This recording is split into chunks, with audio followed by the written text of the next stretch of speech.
let's visit about Meshach, Shadrach, and Abednego. And many of us are very familiar with their story.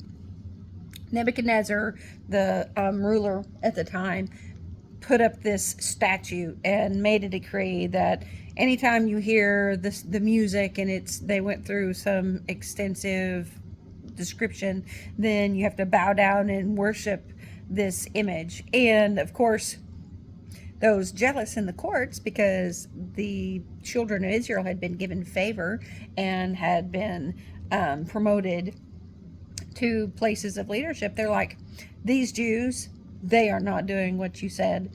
They don't ever bow down and worship your idol or your God.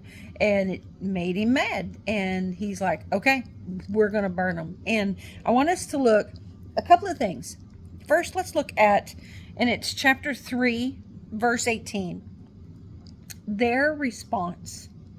Because, I mean, it's like, okay, you need to understand this. Verse 18 says, but if not, let it be known to you, O king, that we do not serve your gods, nor will we worship the gold image which you have set up.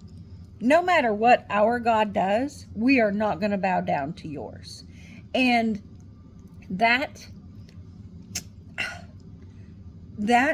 cemented stance, that set your feet, lock your knees, I am not going to do this no matter what you do. Now, it says, but if not. So let's back up. What is the but if not?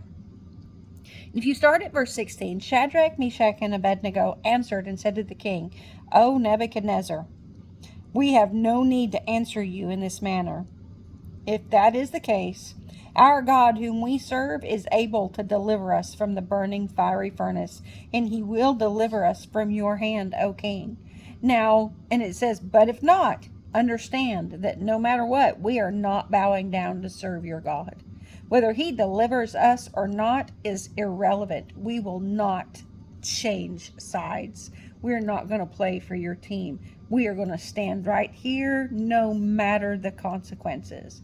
And that is a heart that is truly sold out to God. And if you read on through chapter 3, you see the results of that.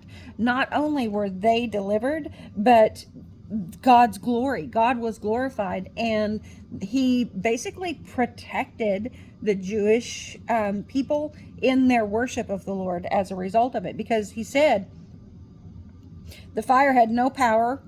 The hair of their head was not singed, nor were their garments affected. And he's just like in awe that he threw them in this fire and they were not even touched. They don't smell like smoke. Nothing singed. Nothing was touched by the fire. And let's see, where is it?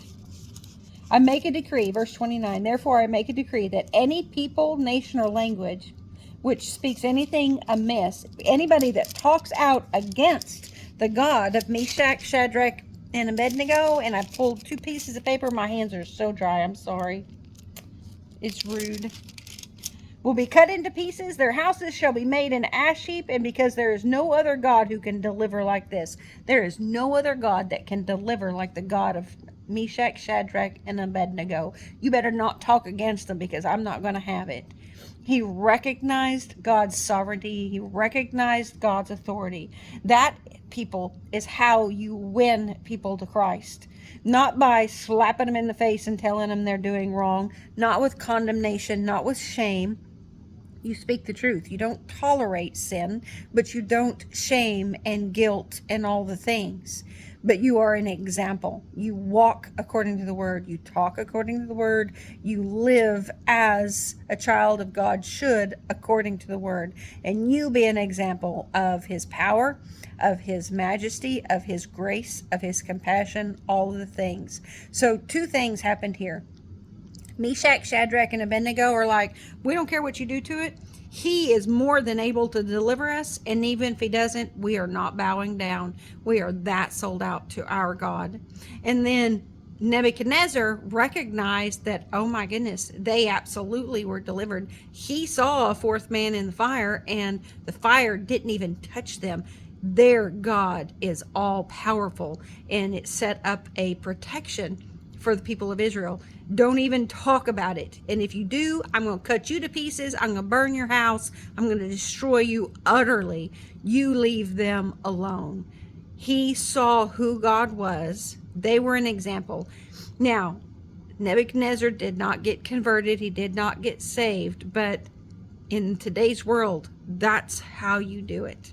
By being an example. A quiet, not passive, but not aggressive example of who Christ was. Amen? Amen.